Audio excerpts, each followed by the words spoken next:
Soy Mateo Morales, tengo 35 años, y hasta hace 6 meses, mi vida giraba en torno a mi laboratorio de genética en Madrid, donde estudiaba trastornos hereditarios raros. Mi abuelo, Eduardo, quien inspiró mi viaje científico, me dejó su patrimonio cuando falleció. Fue entonces cuando mi familia mostró su verdadera cara. Mi madre exigió que le cediera todo a mi hermano. Cuando me negué, ella, en un ataque de ira ciega, destruyó 10 años de mi investigación.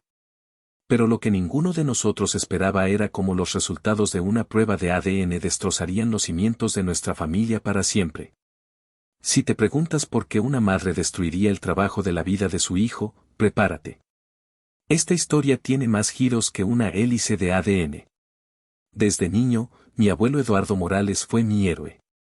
Mientras otros niños tenían pósteres de futbolistas en sus paredes, yo tenía un retrato enmarcado de Santiago Ramón y Cajal junto a mi cama.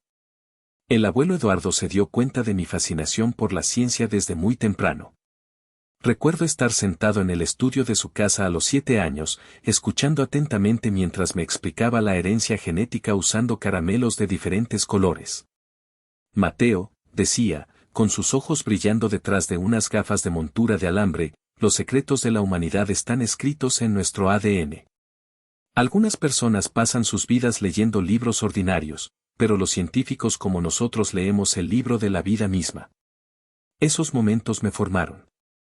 Me entregué a la ciencia con una pasión que desconcertaba a mis padres, pero que encantaba a mi abuelo. Mi madre, Isabel, estaba más preocupada por el estatus social que por los logros científicos. Mi padre, Tomás, aunque cariñoso, generalmente se plegaba a lo que mi madre quisiera. Y luego estaba mi hermano, Javier, 3 años menor y perpetuamente buscando ser el centro de atención. Mateo solo está pasando por una fase, le decía mi madre a sus amigas cuando yo prefería quedarme en casa estudiando en lugar de asistir a los eventos del club de campo que ella tanto apreciaba. Ya se le pasará esta obsesión por la ciencia. Pero nunca se me pasó. Con el aliento de mi abuelo, me gradué con los más altos honores de la Universidad Complutense de Madrid, y luego completé mi doctorado en investigación genética, especializándome en trastornos neurológicos hereditarios raros. El abuelo Eduardo no solo me animó, sino que financió mi investigación inicial cuando las becas tradicionales no llegaron. Una inversión en conocimiento paga el mejor interés, citó a Benjamin Franklin en mi graduación. Creo en lo que estás haciendo, Mateo. Mi investigación se centró en identificar marcadores genéticos específicos asociados con una rara condición neurológica llamada síndrome Morales-Vega. Nombrado en parte por mi abuelo, quien documentó por primera vez la condición en los años 70, este devastador trastorno afecta a menos de 1000 personas en todo el mundo. Pero causa un deterioro progresivo de las funciones motoras desde la infancia. Durante 10 años, recolecté datos meticulosamente, analicé muestras genéticas y desarrollé protocolos de prueba que comenzaban a mostrar resultados prometedores.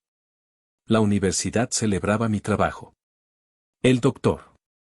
Morales está a la vanguardia de la medicina genética personalizada, anunció el jefe de mi departamento en una gala de recaudación de fondos el año pasado.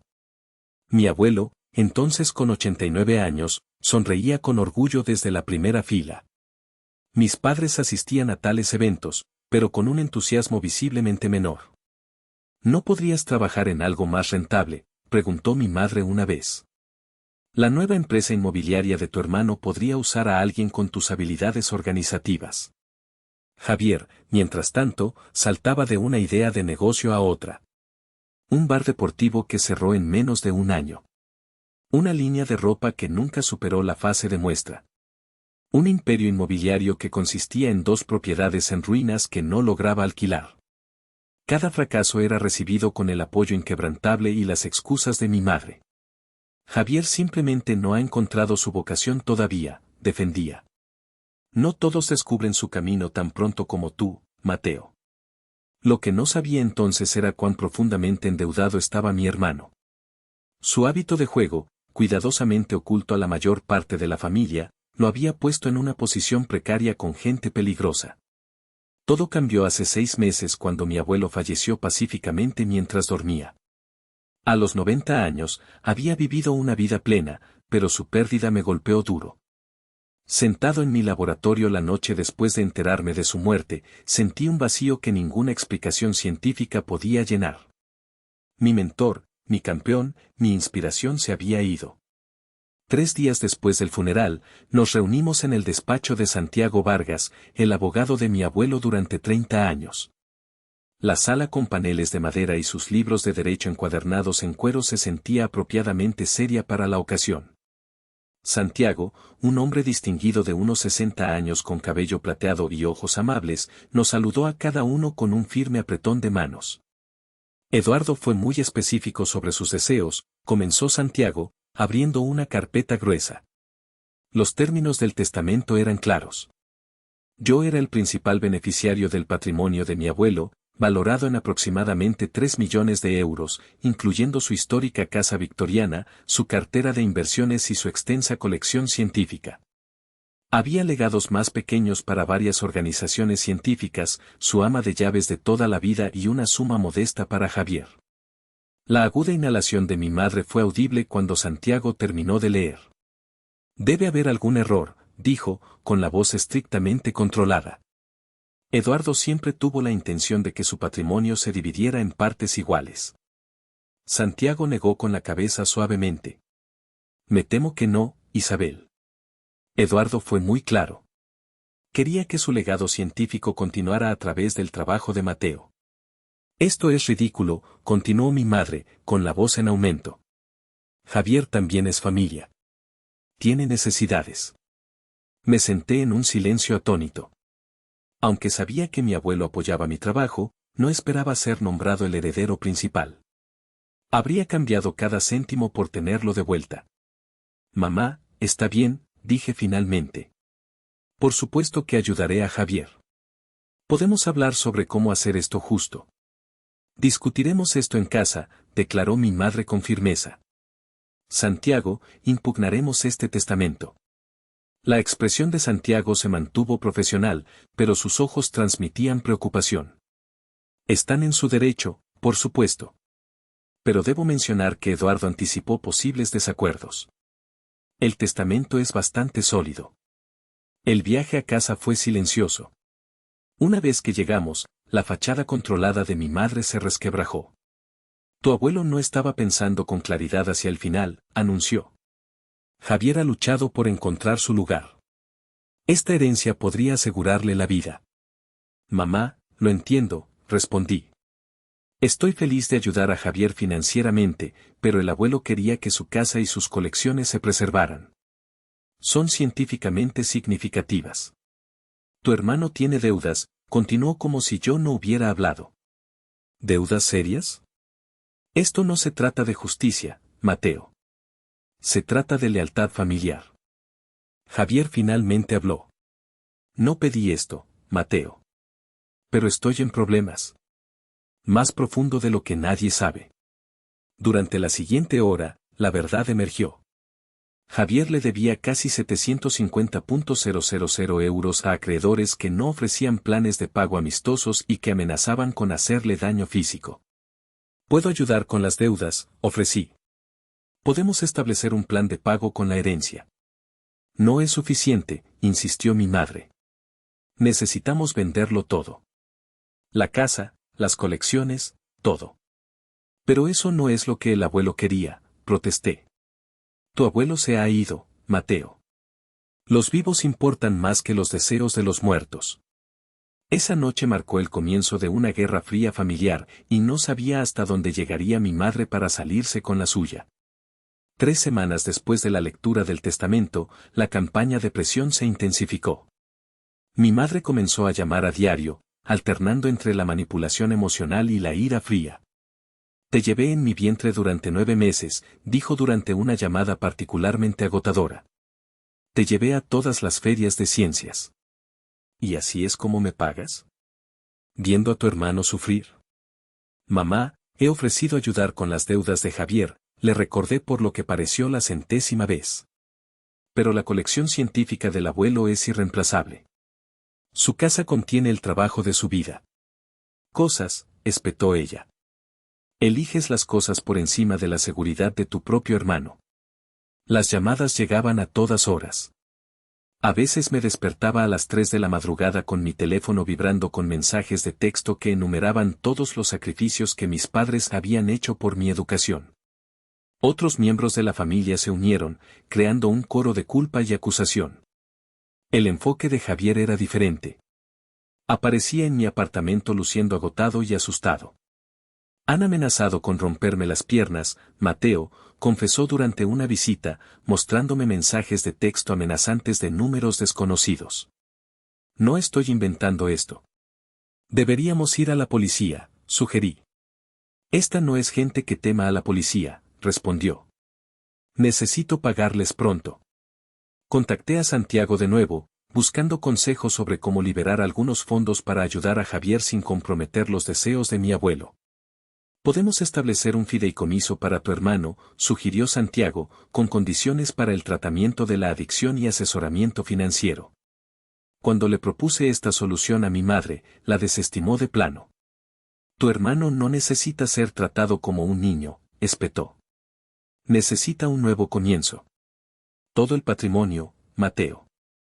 Esa es la única solución aceptable. El primer incidente verdaderamente alarmante ocurrió 5 semanas después del funeral. Estaba trabajando hasta tarde en mi laboratorio cuando el sistema de seguridad me alertó de que alguien había entrado al edificio usando mi código. La cámara de vigilancia mostró a mi madre caminando furiosa por el pasillo hacia mi laboratorio. La encontré en la puerta, sorprendido por su inesperada aparición. Mamá, ¿qué haces aquí? Es casi medianoche. Pasó junto a mí, sus ojos escaneando el laboratorio con un desprecio no disimulado. ¿Esto es lo que eliges por encima de la familia? ¿Tubos de ensayo y papeles? Este es un trabajo importante, dije con cuidado, mientras ella cogía un cuaderno que contenía meses de datos de observación. Mamá, por favor, ten cuidado con eso. Importante, se rió amargamente. ¿Sabes lo que es importante? Tu hermano recibió una visita hoy de 2 hombres que dijeron que le romperían los dedos uno por uno si no paga para fin de mes. Mi estómago se contrajo. Estoy tratando de ayudar. He ofrecido. Las ofertas no son suficientes. Golpeó el cuaderno peligrosamente cerca de una serie de muestras cuidadosamente etiquetadas. Cede el patrimonio a Javier. Todo. O ya no eres mi hijo. La amenaza quedó suspendida en el aire entre nosotros. Siempre había sabido que mi madre favorecía a Javier, pero este ultimátum hizo que la realidad se derrumbara con una claridad dolorosa. No lo dices en serio, dije en voz baja. Pruébame, sus ojos eran fríos y desconocidos. La lealtad familiar importa más que nada, Mateo. Más que los deseos de tu abuelo. Más que este pasatiempo, dijo, señalando con desdén mi laboratorio. Después de que se fue, me senté temblando en mi escritorio. El encuentro había cruzado una línea, pasando de la presión a algo que se sentía peligrosamente cercano a una amenaza. Al día siguiente, instalé cámaras de seguridad adicionales en mi laboratorio y cambié todos mis códigos de acceso. Más tarde esa semana, organicé otra reunión con Santiago. Su oficina se sentía como el único territorio neutral que quedaba. Tu madre ha impugnado formalmente el testamento, me informó, pareciendo preocupado. Pero hay algo más que debería saber. Santiago dudó, aparentemente sopesando sus obligaciones profesionales contra algo más. Tu abuelo vino a verme hace unos 8 meses, continuó finalmente. Estaba preocupado por ciertas dinámicas familiares. Solicitó algunas disposiciones adicionales en su testamento. Disposiciones que solo entrarían en vigor si el testamento era impugnado. ¿Qué tipo de disposiciones?, pregunté, confundido. Verificación de ADN, dijo Santiago con cuidado. Eduardo tenía algunas preocupaciones sobre las relaciones familiares que nunca compartió con nadie más que conmigo. Solicitó que, si su testamento era impugnado, se requerirían ciertas pruebas de ADN antes de que se pudiera distribuir cualquier herencia. Me recosté, atónito. Pruebas de ADN. ¿Qué había sospechado? No especificó, respondió Santiago. Simplemente insistió en la disposición. Supuse que era la precaución de un científico envejecido, quizás una demencia temprana. Pero Eduardo estuvo lúcido hasta el final. Entonces, ¿qué pasa ahora? Ahora que tu madre ha impugnado formalmente el testamento, el requisito de verificación de ADN se activa. Todos los beneficiarios potenciales deberán presentar muestras para confirmar su relación con Eduardo.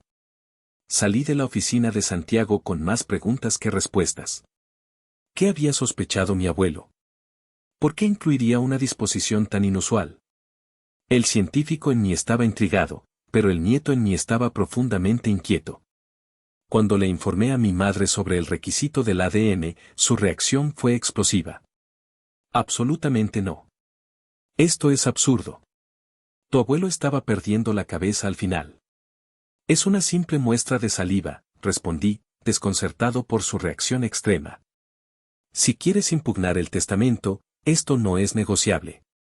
Después de horas de discusión, mi madre y Javier aceptaron a regañadientes las pruebas. Mi padre, aunque técnicamente no era un beneficiario, se ofreció a participar también en aras de la unidad familiar, dijo en voz baja. Ninguno de nosotros podría haber predicho cómo esas simples muestras de ADN desentrañarían décadas de secretos, o que mi madre tomaría medidas desesperadas antes de que la verdad saliera a la luz. La mañana en que todo cambió comenzó como cualquier otra. Llegué a mi laboratorio a las 7:30, termo de café en mano, mi mente ya acelerada con la agenda de investigación del día. Mi laboratorio ocupaba el ala este del edificio de genética de la universidad, un espacio que había organizado cuidadosamente a lo largo de los años para reflejar mi enfoque metódico de la investigación. La mesa de trabajo central albergaba mi equipo principal, centrifugadoras, máquinas de PCR y microscopios especializados. Las paredes estaban llenas de estanterías con muestras meticulosamente etiquetadas. Mi escritorio en la esquina tenía pilas de cuadernos que documentaban 10 años de observaciones, hipótesis y avances. Esa mañana, estaba particularmente emocionado por una correlación prometedora que había descubierto entre un marcador genético específico y los síntomas de aparición temprana del síndrome Morales-Vega. Buenos días, doctor Morales, me saludó Ángela, mi asistente de posgrado, cuando entró a las 8:15. Llegaron las nuevas muestras del hospital. Las he registrado en el sistema. Momento perfecto, respondí, ya con los guantes puestos. Hagamos los análisis iniciales hoy. La mañana pasó volando en un productivo torbellino. Al mediodía, Ángela se fue a una clase y yo decidí ir a por un bocadillo al café de enfrente. Aseguré el laboratorio como siempre, materiales sensibles guardados, ordenadores bloqueados, puerta asegurada. Mi teléfono vibró mientras esperaba mi pedido. Una alerta de seguridad del laboratorio. Alguien había usado mi antiguo código de acceso, el que había cambiado después de la inquietante visita de mi madre. La imagen adjunta de la cámara de seguridad mostraba a mi madre entrando en el edificio, su expresión decidida y sombría. Abandoné mi pedido y corrí de vuelta al edificio de genética, con el corazón latiendo con fuerza a cada paso. A medida que me acercaba a mi laboratorio, podía oír ruidos de cristales rompiéndose desde dentro. Abrí la puerta de golpe y me encontré con una escena de destrucción metódica. Mi madre estaba en el centro del laboratorio, con una destructora de papel en la mano, introduciendo páginas de mis diarios de investigación en sus hambrientas cuchillas.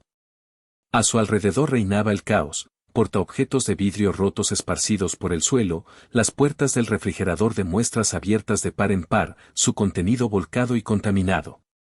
El monitor de mi ordenador yacía boca abajo en el suelo, con la pantalla rota. «Mamá, ¿qué estás haciendo?», grité, corriendo hacia ella. Se volvió, con los ojos desorbitados por una rabia que nunca antes había presenciado. «Tu preciosa investigación. Esto es lo que te importa más que tu propia familia. Para.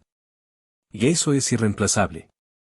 Me abalancé sobre el cuaderno que tenía en las manos, el cual contenía años de observaciones sobre patrones genéticos en grupos familiares afectados por el síndrome. «Tu hermano merece esa herencia más que tú», gritó, rasgando páginas antes de que pudiera alcanzarla. «Está en peligro por tu egoísmo». «Esto no tiene nada que ver con la herencia», grité, observando con horror cómo barría con el brazo un estante de portaobjetos preparados, haciéndolos estrellarse contra el suelo. «Es el trabajo de mi vida». Siempre fuiste egoísta, continuó, con la voz inquietantemente tranquila ahora, a pesar de su frenesí destructivo. Siempre tan especial, tan listo, el favorito del abuelo, sin pensar nunca en nadie más que en ti mismo. Me quedé helado, observando cómo destruía sistemáticamente 10 años de mi vida. Los contenedores de muestras etiquetados con los códigos de identificación de los pacientes, familias que me habían confiado su material genético con la esperanza de encontrar respuestas, yacían contaminados y arruinados. Lo que más tarde me pareció más extraño fue mi propia reacción. Después del shock inicial, una extraña calma descendió sobre mí. Dejé de intentar contenerla físicamente y en su lugar me quedé observando, casi con desapego clínico, mientras ella arrasaba mi vida profesional. Mi calma pareció alimentar su rabia. Di algo, exigió finalmente, sin aliento por sus esfuerzos destructivos. No te quedes ahí con esa mirada superior. ¿Qué te gustaría que dijera, mamá?, pregunté en voz baja. ¿Qué has ganado? ¿Qué cederé el patrimonio del abuelo ahora que has destruido mi investigación? Sí, gritó. Javier necesita ese dinero. Su vida depende de ello. La mayor parte de mis datos están respaldados en servidores seguros, le informé, con la voz firme a pesar de la devastación que nos rodeaba. La universidad mantiene archivos. Las muestras físicas son una pérdida significativa, pero no total. Lo que realmente has destruido hoy es cualquier relación que quedaba entre nosotros. Mi calmada recitación de hechos pareció finalmente penetrar su rabia. Miró a su alrededor como si viera la destrucción con nuevos ojos. Por un momento, la incertidumbre parpadeó en su rostro. Nunca entendiste la lealtad familiar, dijo finalmente, dejando caer la destructora. Tu abuelo tampoco. Siempre escondiéndose en laboratorios en lugar de cuidar lo que realmente importa. Por favor, vete, dije en voz baja. La seguridad ya está en camino. Los llamé mientras corría hacia aquí. Como si fuera una señal, 2 oficiales de seguridad de la universidad aparecieron en la puerta, con el rostro mostrando conmoción ante la escena. Doctor Morales, ¿está todo bien?, preguntó uno. No, respondí simplemente. Por favor, escolten a mi madre fuera de las instalaciones y llamen a la policía. Presentaré cargos por destrucción de propiedad y materiales de investigación. Mateo, mi madre parecía genuinamente sorprendida. ¿Harías arrestar a tu propia madre? No me has dejado otra opción, dije, sintiendo finalmente el temblor en mi voz que señalaba que mi compostura se estaba resquebrajando. Por favor, vete. Después de que la escoltaran, me quedé solo en medio de los restos de mi vida profesional. El congelador especializado que contenía mis muestras más raras estaba desenchufado. Cuadernos con observaciones manuscritas estaban triturados sin posibilidad de recuperación. Equipos por valor de cientos de miles de euros yacían dañados. Solo cuando estuve verdaderamente solo permití que el desapego clínico se hiciera añicos. Caí al suelo en medio de vidrios rotos e investigación arruinada. Las lágrimas finalmente llegaron en sollozos que parecían arrancados de algún lugar primario dentro de mí. Así fue como Ángela me encontró 30 minutos después. Dios mío, susurró. Mateo, ¿qué ha pasado? La familia pasó, logré decir entre lágrimas. Esa noche, con los informes policiales presentados, solicité una orden de alejamiento contra mi propia madre. Algo fundamental se había roto hoy, algo más allá de los vasos de precipitados y los microscopios. 2 semanas después de la destrucción del laboratorio, el despacho de Santiago Vargas se convirtió en el escenario de la confrontación final de nuestra familia. La elegante sala de conferencias con su mesa de caoba pulida se sentía demasiado corporativa, demasiado estéril para las emociones crudas que pronto estallarían entre sus paredes. Llegué temprano, queriendo prepararme mentalmente.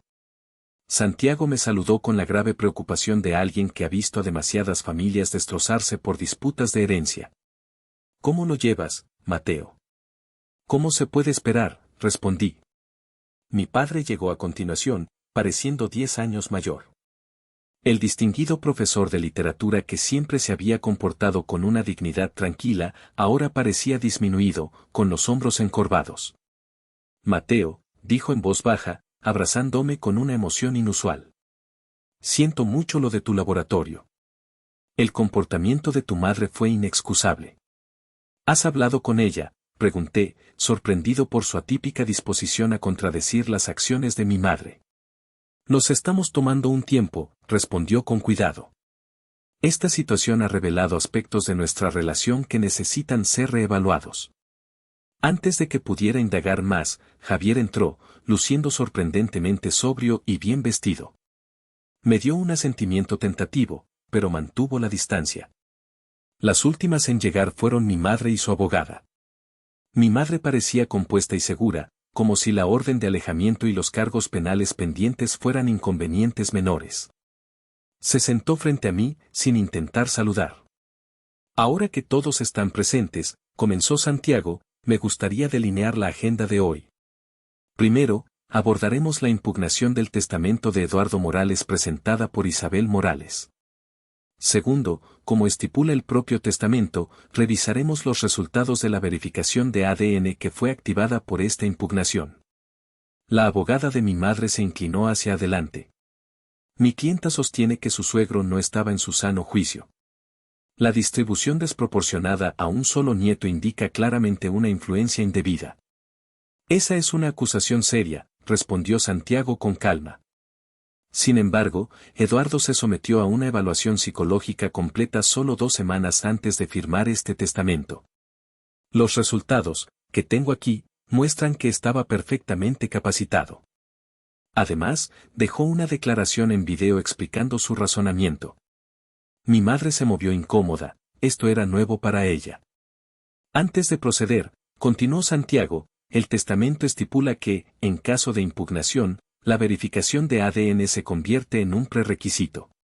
Tengo los resultados aquí del laboratorio LifeGene, una instalación de pruebas independiente. La sala quedó en silencio mientras Santiago abría el sobre y escaneaba su contenido. Su comportamiento profesional flaqueó por un momento, sus cejas se arquearon con evidente sorpresa. Bueno, dijo finalmente, levantando la vista. Esto es inesperado. ¿Qué es?, preguntó mi padre, inclinándose hacia adelante. Según estos resultados, dijo Santiago con cuidado, Javier Morales no está genéticamente relacionado con Eduardo Morales. Un instante de silencio, y luego estalló el caos. Eso es imposible, gritó mi madre. Esas pruebas están equivocadas. Javier parecía aturdido. ¿Qué significa eso? El abuelo no era mi abuelo. Santiago levantó una mano pidiendo silencio. Hay más.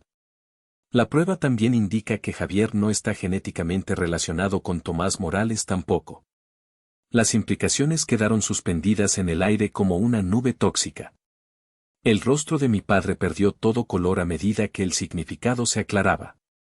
Isabel, susurró, volviéndose hacia mi madre. ¿Qué es esto? La compostura de mi madre se desmoronó por completo. Las pruebas están equivocadas, insistió, pero su voz carecía de convicción. Deben estar contaminadas. LifeGene es el laboratorio de pruebas genéticas más reputado del país, dije en voz baja. Su tasa de error es inferior al 0,001%. Tú lo sabías, le dijo mi padre a mi madre, su voz hueca por la comprensión. Todos estos años lo sabías. La abogada de mi madre le susurró urgentemente al oído, pero ella parecía estar más allá de la estrategia legal. Fue un error, dijo finalmente, con lágrimas corriendo por su rostro. Una noche, Tomás, tú estabas fuera en esa conferencia de literatura en Salamanca. Ricardo, él solo, estuvo allí cuando necesitaba a alguien. Ricardo, mi padre parecía desconcertado. Ricardo Vega, mi colega del departamento. Mi madre asintió miserablemente. Hace 35 años, calculó mi padre en voz alta, su mente académica aún funcionando a pesar de la bomba emocional. Me has mentido durante 35 años. A todos nosotros. Javier estaba congelado, su identidad visiblemente desmoronándose ante nuestros ojos. No soy un Morales, logró decir finalmente. Eres mi hijo, insistió mi madre, buscándolo. Nada cambia eso. Él se apartó de su contacto. Todo cambia. ¿Quién soy yo siquiera? Las piezas de repente encajaron en mi mente con una claridad terrible. Por esto estabas tan desesperada por que Javier obtuviera la herencia, le dije a mi madre. Sabías que si alguien hacía pruebas genéticas, la verdad saldría a la luz. Tu abuelo lo sospechaba, intervino Santiago en voz baja. Nunca lo supo con certeza, pero tenía sus dudas. Por eso insistió en la cláusula de verificación de ADN si el testamento era impugnado. Sospechaba que, exactamente, exigió Javier. ¿Que no era realmente parte de la familia? Javier, no, dije, extendiendo la mano sobre la mesa hacia mi hermano, porque independientemente de la genética, eso es lo que había sido toda mi vida. Sigues siendo mi hermano. Esto no cambia nuestra historia compartida. Pero la revelación había cambiado algo fundamental. Los intentos desesperados de asegurar la herencia, la creciente presión, la destrucción de mi madre de mi laboratorio, todo provenía de este secreto enterrado que había guardado durante décadas. Creo que debemos suspender por hoy, sugirió Santiago amablemente. Mi padre se puso de pie abruptamente. Me quedaré en la residencia de la facultad hasta nuevo aviso, anunció, sin mirar a mi madre. Isabel, saca tus cosas de la casa para el fin de semana. Tomás, por favor, comenzó mi madre. 35 años, Isabel. Cada día una mentira. Se volvió hacia Javier. Te crié como mi hijo. Te amé como a mi hijo. Eso no cambia para mí, pero necesito tiempo. Se fue sin decir una palabra más. Javier lo siguió poco después, ignorando las súplicas de mi madre. La mujer segura de sí misma que había dominado nuestra dinámica familiar durante décadas se sentó arrugada en su silla. La impugnación del testamento se había resuelto efectivamente por sí misma. Pero esta victoria hueca no trajo ninguna satisfacción. Mi familia estaba destrozada sin posibilidad de reparación. Los días que siguieron a la revelación del ADN pasaron en una bruma surrealista. Aunque legalmente había asegurado la herencia de mi abuelo, el costo emocional se sentía imposiblemente alto. Nuestra unidad familiar, por muy disfuncional que hubiera sido, se había fracturado a lo largo de fallas que habían estado ocultas durante décadas. Mi padre, el estudioso profesor de literatura que siempre había preferido a Cervantes antes que la confrontación, se mudó temporalmente a una vivienda de la facultad. En nuestra única y breve conversación telefónica, su voz tenía un filo desconocido. He vivido una vida construida sobre la ficción, Mateo, dijo. Bastante irónico para un profesor de literatura, ¿no crees? Su intento de humor no podía enmascarar el dolor que había debajo. Tu madre y yo nos reuniremos con abogados de divorcio la próxima semana, continuó. 38 años de matrimonio terminando con una prueba de ADN. La reacción de Javier fue igualmente desgarradora, pero tomó una forma diferente. Después de salir de la oficina de Santiago, desapareció durante 3 días. Mis mensajes y llamadas no obtuvieron respuesta hasta que finalmente, a las 2 de la madrugada del cuarto día, apareció en la puerta de mi apartamento, sin afeitar y con los ojos hundidos. ¿Puedo quedarme aquí?, preguntó. He estado conduciendo, pensando. Lo hice pasar, aliviado de verlo. Mientras le preparaba un sándwich que no comería y un café que sí, Javier miraba fijamente la pared de mi sala. Toda mi vida se siente como una mentira, Mateo, dijo finalmente. El genio de la familia Morales, no es mío. Los ojos azules del abuelo que mamá siempre decía que tenía, no son míos. Incluso mis formularios de historial médico están equivocados. Tu vida no es una mentira, insistí, sentándome a su lado. Tus experiencias, tus recuerdos. Esos son reales. Pero, ¿quién soy?, preguntó, la vulnerabilidad reemplazando su habitual bravuconería. Si no soy el hijo de Tomás Morales, ni el nieto de Eduardo Morales, ¿entonces quién? Eres Javier, dije simplemente. Mi hermano. Eso no ha cambiado. Me miró con los ojos enrojecidos. Estoy enojado con ella, Mateo. No por la aventura. Eso es entre ella y papá. Sino por mentirme toda mi vida, por dejarme creer que era alguien que no soy. Hablamos hasta el amanecer. Nuestra conversación abarcó desde cuestiones filosóficas de naturaleza versus crianza hasta asuntos prácticos como si Javier debería contactar a Ricardo Vega, su padre biológico, quien se había mudado a Argentina años atrás y probablemente no tenía idea de que había engendrado un hijo. Quizás algún día, concluyó Javier. Ahora mismo, necesito averiguar quién soy sin añadir otra figura paterna a la mezcla. El colapso de mi madre fue quizás la transformación más dramática.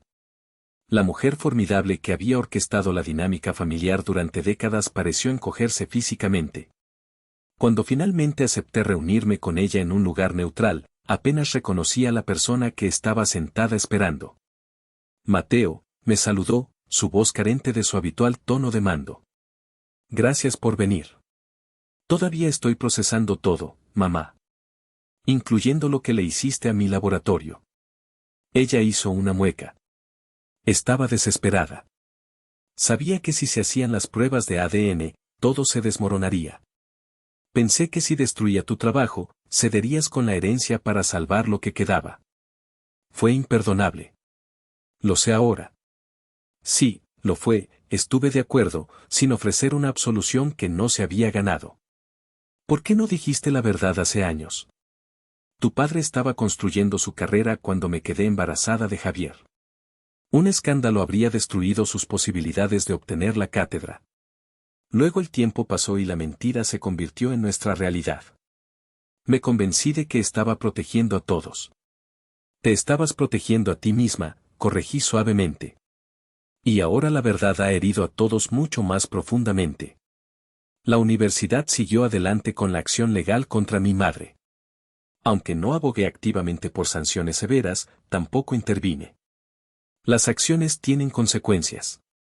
Mientras tanto, tenía decisiones que tomar sobre el patrimonio de mi abuelo. La casa victoriana, la cartera de inversiones, la colección científica. Con la ayuda de Santiago, establecí una fundación de investigación a nombre de mi abuelo. Y a pesar de todo, no podía ignorar la precaria situación de Javier. Me gustaría asignar fondos para Javier, le dije a Santiago. No un pago directo en efectivo, sino algo estructurado para saldar sus deudas y proporcionarle apoyo mientras recibe terapia y asesoramiento profesional. Eduardo lo aprobaría, asintió Santiago. A pesar de todo, siempre tuvo debilidad por el chico. Debe haber sospechado que Javier no era su nieto biológico, reflexioné. Sin embargo, lo incluyó en el testamento de todos modos.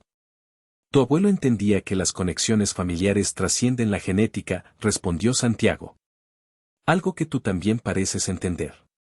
Un año después de la destrucción del laboratorio, me encontraba en mi espacio de investigación recién reconstruido, observando cómo mi equipo calibraba el equipo para nuestro último ensayo. El moderno laboratorio, ubicado en lo que una vez fue el espacioso garaje de mi abuelo, representaba tanto la continuidad como la transformación, al igual que mi propia vida. Doctor Morales, acaban de llegar las muestras de Barcelona, llamó Ángela, ahora mi asistente de investigación a tiempo completo. Y el doctor Patel quiere saber si sigue en pie para la presentación de la conferencia virtual el próximo martes. Dile que sí y que registren las muestras, respondí, tomándome un momento para apreciar lo lejos que habíamos llegado. La destrucción de mi laboratorio original había sido devastadora. Pero de esas cenizas había surgido algo notable. Nuestro nuevo enfoque para estudiar el síndrome Morales-Vega, nacido de la necesidad cuando perdimos años de muestras, había producido un avance que de otro modo nunca habría descubierto.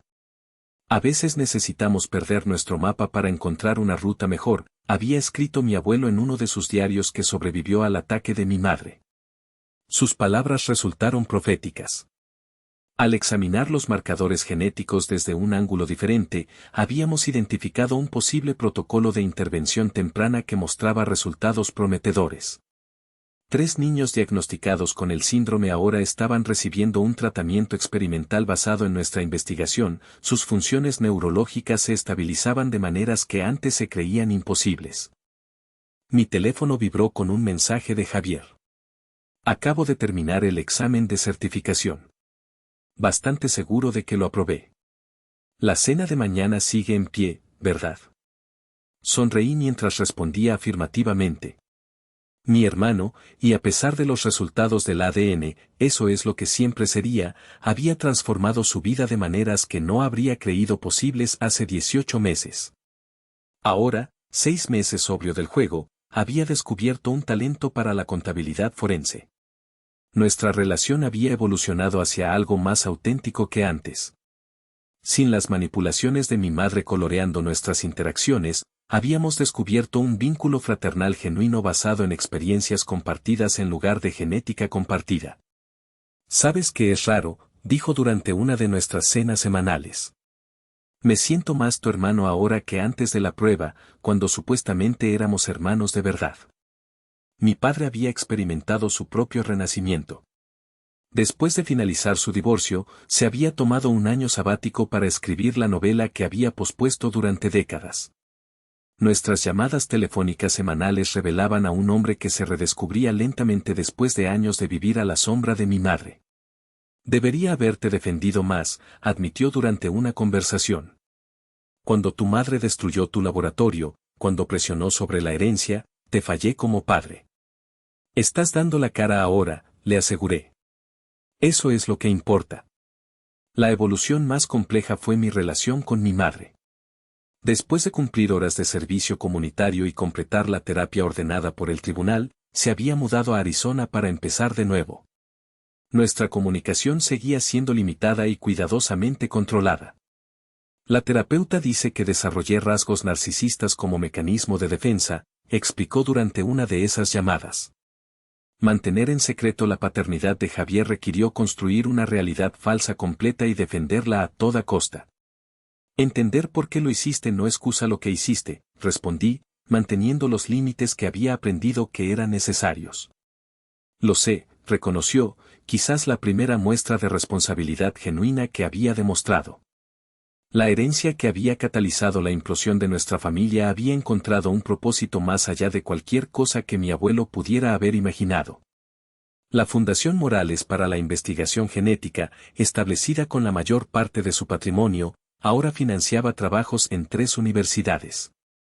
Tu abuelo estaría orgulloso, me dijo Santiago durante su visita por el primer aniversario de la fundación.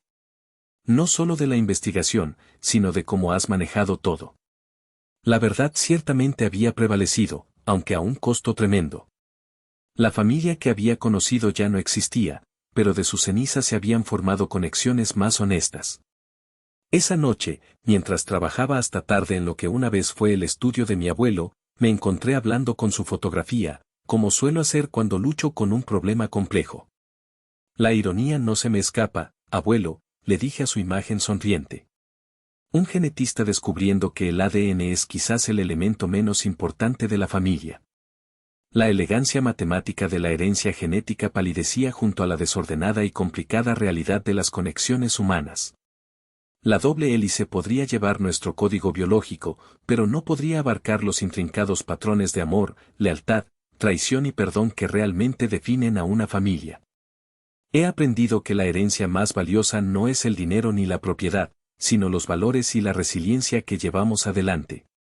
El verdadero legado de mi abuelo no fue su patrimonio, sino su curiosidad, integridad y compasión, cualidades que ninguna prueba de ADN podría medir y ningún secreto familiar podría disminuir.